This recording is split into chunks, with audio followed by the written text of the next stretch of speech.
નમસ્કાર. ઘણા લોકો એક વાત વારંવાર કરે છે.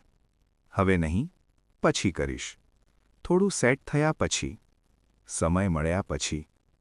અને ધીમે ધીમે જીવન હંમેશા પછીમાં ખસતું જાય છે.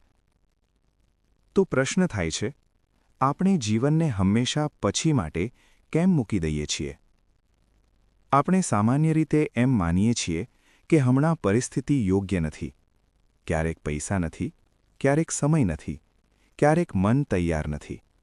પણ જો ધ્યાનથી જોઈએ તો સમજાશે કે પરિસ્થિતિ હંમેશા કંઈક તો માંગે જ છે. અને એ માંગ પૂરી થતી નથી એટલે જીવન રાહ જોતું રહે છે. અહીં એક મહત્વની સમજ છે. જીવનને પછી માટે મૂકી દેવું એ ભવિષ્યની આશા નથી, એ વર્તમાનથી બચવાનો રસ્તો છે. હમણાંમાં રહેવું મનને થોડું અસ્વસ્થ કરે છે, કારણ કે હમણાંમાં કોઈ બહાનું નથી. હમણાંમાં અનિશ્ચિતતા છે, જોખમ છે અને જવાબદારી છે. એટલે મન કહે છે, હજી નહીં, પછી. પણ પછી ક્યારેય આવતું નથી. પછી હંમેશા આજથી થોડું દૂર જ રહે છે. અહીં એક નાજુક વાત સમજીએ. જીવન શરૂ કરવાની કોઈ પરફેક્ટ ક્ષણ નથી. પરફેક્ટ ક્ષણની રાહ જોતા જોતા ઘણી ક્ષણો ચૂકી જઈએ છીએ. આનો અર્થ એવો નથી કે બધું છોડીને મોટા નિર્ણયો લઈ લો.